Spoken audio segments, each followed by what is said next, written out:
But one of their major needs was in an older building, in an older community, and they needed some work. And we are a blue collar redneck church with a lot of people that love to get their hands dirty, a lot of skilled people, and that just resonated. So I came back up a few months later to the what's it called, neighborhood churches, I think, run out of Grace Harbor in New Bedford. We came up to their conference, and Dexley was to be there. And I had reached out to every pastor we met, and Dexley was the only one that could meet with us. So I just felt God was pointing us to him.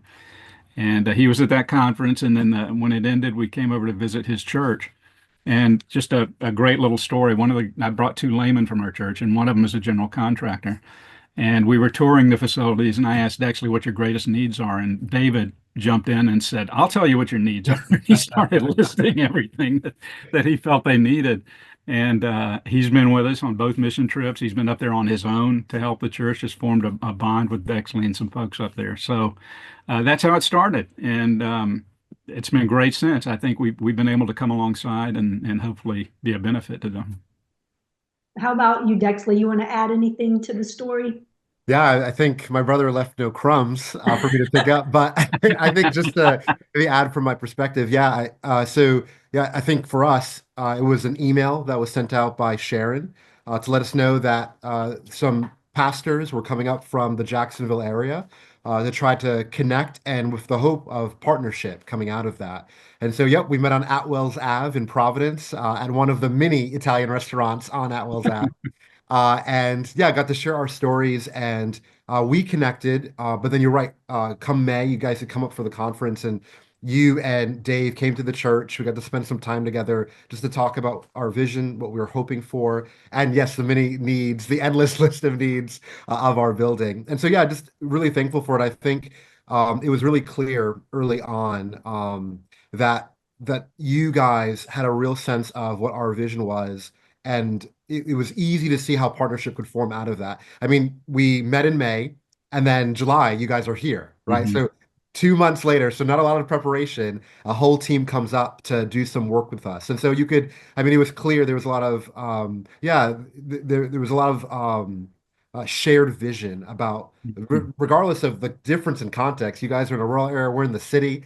But there was enough shared vision and longing to see the gospel done in this neighborhood, made it easy to partner together and see a missions week come together that quickly.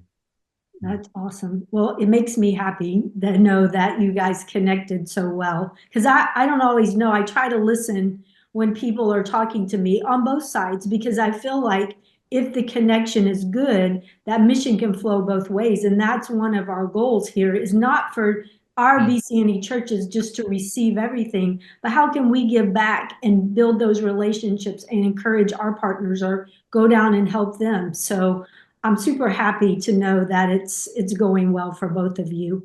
When you look for a partnership, what are some of the questions that you ask? We'll start with you, Dexley, this time. How do you, I don't want to say screen, but how do you determine if, when you're looking for a partner, what would be a good fit for you?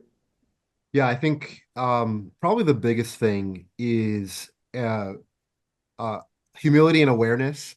I think there is an idea of what a missions trip should be or a partnership should look like. And I think, often because churches have particular skills and longings that they can come with expectations of what they should be doing when they partner with a church. And so I think, in conversations that we had with John and with Middleburg, there was a humility of, I mean, very quickly saying, hey, we want to do what is actually needed. We want to be helpful to what you guys are doing. We want to come alongside you. We're not here to tell you what to do. We want to partner with what you're already doing. And so that's something, I think it's probably the biggest thing that we look for. And then again, kind of harping on what I just said, I think because of the need of our context, it's important for us for people to partner with us that they would share our vision. We are going after a particular kind of demographic, which has its own kinds of challenges. And so you need to have the humility to be able to ask questions and want to learn from us as we're trying to minister to the people in our neighborhood. And again, those were things that were clear as conversations were had. And in the last, we've had 2 trips already over the last year. Last year it was 2 weeks, and so it's just been clear that the people who've come, some twice, probably 3 times this year, have just had a willingness to learn, ask questions, and be a part of what we're doing. Thanks for watching. If you found this video helpful, be sure to give it a thumbs up and subscribe to our channel so you don't miss what's next. Want to support the work we're doing in New England? Check out the link in the description.